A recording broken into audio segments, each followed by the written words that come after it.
അമേഠിയിലെ മത്സര സാധ്യത തള്ളാതെ രാഹുൽ ഗാന്ധി അമേഠിയിൽ മത്സരിക്കണോ എന്ന് പാർട്ടിയുടെ കേന്ദ്ര തെരഞ്ഞെടുപ്പ് സമിതി തീരുമാനിക്കുമെന്ന് രാഹുൽ ഗാന്ധി പറഞ്ഞു. ഉത്തർപ്രദേശിൽ ഇന്ത്യ സഖ്യം മികച്ച പ്രകടനം കാഴ്ചവെക്കും. ഈ തെരഞ്ഞെടുപ്പ് പ്രത്യയശാസ്ത്രങ്ങൾ തമ്മിലുള്ള പോരാട്ടമാണെന്നും രാഹുൽ ഗാന്ധി പറഞ്ഞു.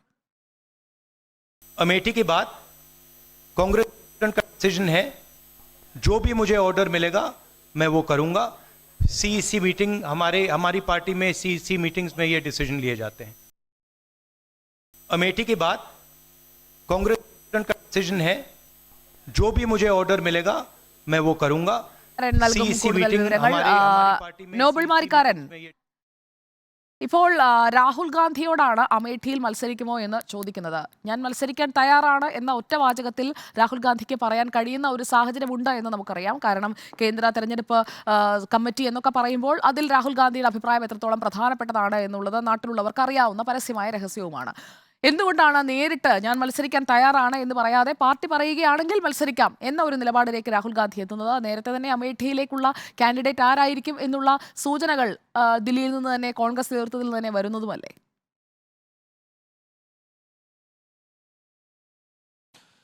സുജയ, അമേഠിയുമായി ബന്ധപ്പെട്ടുകൊണ്ട് കോൺഗ്രസിൽ ഇപ്പോഴും ആരാണ് മത്സരിക്കുന്നത് എന്ന കാര്യത്തിൽ ഒരു വ്യക്തത വന്നിട്ടില്ല. രാഹുൽ ഗാന്ധി തന്നെ അവിടെ മത്സരിക്കും എന്നാണ് പല നേതാക്കളുടെയും വ്യക്തമാക്കുന്നത്. പരസ്യമായി അവർ പറയുന്നില്ലെങ്കിൽ പോലും രാഹുൽ ഗാന്ധി തന്നെയായിരിക്കും സ്ഥാനാർത്ഥി എന്നാണ് നേതാക്കൾ പലരും പല ഘട്ടങ്ങളിലായി സൂചനകൾ നൽകിയത്. ഇന്നിപ്പോൾ രാഹുൽ ഗാന്ധിയോട് ഇക്കാര്യം മാധ്യമപ്രവർത്തകർ ചോദിച്ചപ്പോൾ കേന്ദ്ര തെരഞ്ഞെടുപ്പ് സമിതി ഇക്കാര്യത്തിൽ തീരുമാനം എടുക്കും എന്നായിരുന്നു രാഹുൽ ഗാന്ധി വ്യക്തമാക്കിയത്.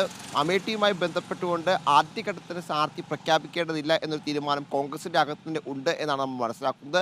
അതിലൂടെ പശ്ചാത്തലത്തിലാണ് ഇത്തരത്തിൽ അവിടുത്തെ സ്ഥാനാർത്ഥി നിർണ്ണയവുമായി ബന്ധപ്പെട്ട് അമേഠി മാത്രമല്ല റായ്ബറേലിയുമായി ബന്ധപ്പെട്ടുകൊണ്ടും ഇത്തരത്തിൽ ഈ സ്ഥാനാർത്ഥി നിർണ്ണയം നീട്ടിക്കൊണ്ട് പോകുന്നത്. അവസാന ഘട്ടത്തിലേക്ക് എത്തുമ്പോഴാണ് ഈ രണ്ട് മണ്ഡലങ്ങളിലും തെരഞ്ഞെടുപ്പ് എന്തും കോൺഗ്രസ് ഇതിനൊരു കാരണമായി മാത്രം പറയുകയാണ്. പക്ഷേ രാഹുൽ ഗാന്ധി മത്സരിക്കും എന്ന് ഏറെക്കുറെ ഉറപ്പാണ് എന്നാണ് ഈ ചില സൂചനകൾ പുറത്തേക്ക് വരുന്നത്. പക്ഷേ അപ്പോഴും രാഹുൽ ഗാന്ധി അത് തുറന്ന് സമ്മതിക്കുന്നില്ല. താൻ മത്സരിക്കുന്നുണ്ടോ അല്ലെങ്കിൽ മത്സരിക്കുന്നില്ലെന്ന് രാഹുൽ ഗാന്ധി പറയുന്നില്ല എന്നാണ് ഇപ്പോഴത്തെ ഏറ്റവും പ്രധാനപ്പെട്ട കാര്യം. എന്താണെങ്കിലും ഇന്നിപ്പോൾ ഈ അഖിലേഷ് യാദവും രാഹുൽ ഗാന്ധി സംയുക്തമായി മാധ്യമങ്ങളെ കാണുകയായിരുന്നു. അപ്പോഴാണ് ഈ ചോദ്യം വീണ്ടും രാഹുൽ ഗാന്ധിക്ക് നേരെ ഉയർന്നത്. രാഹുൽ ഗാന്ധി അമേഠിയിൽ മത്സരിക്കുമ്പോൾ എന്താ? അപ്പോഴായിരുന്നു വീണ്ടും അദ്ദേഹം ഈ തെരഞ്ഞെടുപ്പ് കമ്മീഷനിലേക്ക് കാര്യങ്ങൾ വിട്ടുകൊണ്ടുള്ള മറുപടി എന്താണെങ്കിലും പറഞ്ഞത്. തെരഞ്ഞെടുപ്പ് കമ്മീഷൻ സുജയ് സൂചിപ്പിച്ചതുപോലെ തന്നെ രാഹുൽ ഗാന്ധിയും അതിൻ്റെ ഒരു അംഗമാണ്. അതുകൊണ്ട് സ്വാഭാവികമായും രാഹുൽ ഗാന്ധിയുടെ തീരുമാനത്തിന് വലിയ പ്രസക്തി അതിനകത്ത് ഉണ്ട് താനും. എന്താണെങ്കിലും നിലവിൽ ഈ അമേഠിയുമായി ബന്ധപ്പെട്ടുകൊണ്ട് ചർച്ചകൾ മറ്റ് നേതാക്കളുടെ പേരുകളൊന്നും ചർച്ച ചെയ്യുന്നില്ല എന്നും പ്രധാനപ്പെട്ടതാണ്. അതുകൊണ്ട് തന്നെ ഒരുപക്ഷെ അവസാന ഘട്ടത്തിലേക്ക് എത്തുമ്പോൾ രാഹുൽ ഗാന്ധി തന്നെയായിരിക്കും അമേഠി സ്ഥാനാർത്ഥി എന്ന് നമുക്ക് ഏറെക്കുറെ പറയാനും കഴിയും. എന്താണെങ്കിലും നിലവിൽ ഇപ്പോഴും താൻ ഇല്ല എന്ന് പരസ്യമായി പറയാതെ തന്നെ എല്ലാം തെരഞ്ഞെടുപ്പ് കമ്മീഷൻ തീരുമാനിക്കും എന്ന നിലപാടാണ് രാഹുൽ ഗാന്ധി പങ്കുവയ്ക്കുന്നത്. പക്ഷേ അവസാന ഘട്ടത്തിലേക്ക് എത്തുമ്പോൾ രാഹുൽ ഗാന്ധി തന്നെയാകാനാണ് അമേഠിയിലെ സ്ഥാനാർത്ഥി എന്നാണ് ഇപ്പോൾ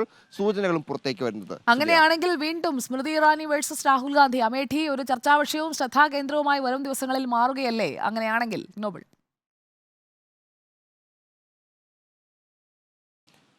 തീർച്ചയായും അങ്ങനെയാണെങ്കിൽ സ്വാഭാവികമായും അമേഠി വലിയ മത്സരത്തിനായിരിക്കും സാക്ഷ്യം വഹിക്കാൻ പോകുന്നത്. കാരണം കഴിഞ്ഞ തവണ രാഹുൽ ഗാന്ധി അവിടെ മത്സരിച്ച് പരാജയപ്പെട്ടു. പിന്നീട് വീണ്ടും ഇത്തവണ രാഹുൽ ഗാന്ധി വീണ്ടും എത്തുകയാണെങ്കിൽ സ്വാഭാവികമായും അവിടെ സ്മൃതി ഇറാനി രാഹുൽ ഗാന്ധി പല ഘട്ടങ്ങളിൽ സ്മൃതി ഇറാനി രാഹുൽ ഗാന്ധിയെ അമേഠിയിൽ മത്സരിക്കാൻ വെല്ലുവിളിക്കുന്ന കാഴ്ചയൊക്കെ നമ്മൾ കഴിഞ്ഞ 5 വർഷക്കാലത്തിൽ പല തവണ കണ്ടതാണ്. എന്താണെങ്കിലും രാഹുൽ ഗാന്ധി അമേഠിയിലേക്ക് എത്തുകയാണെങ്കിൽ സ്വാഭാവികമായും പിന്നീടുള്ള എല്ലാ കണ്ണുകളും അമേഠിയിലായിരിക്കാനും പ്രത്യേകിച്ച് അത്തരത്തിൽ വലിയ രീതിയിലുള്ള മത്സരം അവിടെ ഉണ്ടാകും എന്ന കാര്യത്തിൽ യാതൊരു സംശയമില്ല. ഇതിനോടൊപ്പം തന്നെ സ്മൃതി ഇറാനി അവിടെ പ്രചരണം ഏറെക്കുറെ രണ്ടാം ഘട്ടത്തിലേക്ക് എത്തുകയും ചെയ്തിട്ടുണ്ട് എന്നും പ്രധാനപ്പെട്ടതാണ്. എന്താണെങ്കിലും രാഹുൽ ഗാന്ധി കൂടി എത്തുമ്പോൾ അമേഠിയിൽ വാശിയേറിയ മത്സരം ഉണ്ടാകും. ഫലം എന്താകുമെന്നതാണെങ്കിലും നമുക്ക് ഈ ഘട്ടത്തിൽ പ്രവചിക്കാൻ കഴിയില്ല. പക്ഷേ അപ്പോഴും സ്മൃതി ഇറാനിയും BJP വലിയ ആത്മവിശ്വാസത്തിലാണ് ഉള്ളത്. കാരണം കഴിഞ്ഞ 5 വർഷക്കാലം MP എന്ന നിലയിലും അതിന് മുമ്പത്തെ 5 വർഷക്കാലം അവിടെ MP അല്ലാതെയും മികച്ച പ്രവർത്തനങ്ങൾ ഇത്തരത്തിൽ സ്മൃതി ഇറാനി നടത്തിയിട്ടുണ്ട്. അതിലൊരു പ്രതിഫലനമായിരുന്നു കഴിഞ്ഞ 2019 അവിടെ ഉണ്ടായത്. 2024 എത്തുമ്പോഴും മികച്ച വിജയം എന്ന് തന്നെയാണ് BJP അവിടെ വിലയിരുത്തുന്നത്. പക്ഷേ രാഹുൽ ഗാന്ധി എത്തുമ്പോൾ സ്വാഭാവികമായും അവിടെ മത്സരം എന്താണെങ്കിലും കനക്കും. അത്തരത്തിൽ രാഹുൽ ഗാന്ധിയുടെ സാന്നിധ്യം ആ മണ്ഡലത്തിലേക്ക് എത്തിക്കഴിഞ്ഞാൽ സ്വാഭാവികമായും എല്ലാ ശ്രദ്ധകളും അമേഠിയിലേക്കായിരിക്കും പോകുക എന്ന കാര്യത്തിൽ യാതൊരു സംശയവും വേണ്ട. ഓക്കെ, അമേഠിയിൽ മത്സരിക്കണോ എന്ന് പാർട്ടിയുടെ കേന്ദ്ര തെരഞ്ഞെടുപ്പ് സമിതി തീരുമാനിക്കുമെന്നാണ് രാഹുൽ ഗാന്ധി പറയുന്നത്. നോബിൾ മാരിക്കാരനാണ് വിവരങ്ങൾ നൽകിയത്. അമേഠിയിൽ വീണ്ടും ഇറങ്ങുമോ രാഹുൽ ഗാന്ധി, അതോ വയനാട്ടിൽ മാത്രമാണോ മത്സരിക്കുക? ആകാംക്ഷയുണർത്തുന്ന ആ ചോദ്യത്തിന് അടുത്ത ദിവസങ്ങളിൽ തന്നെ ഉത്തരമാകാൻ പോവുകയാണ്.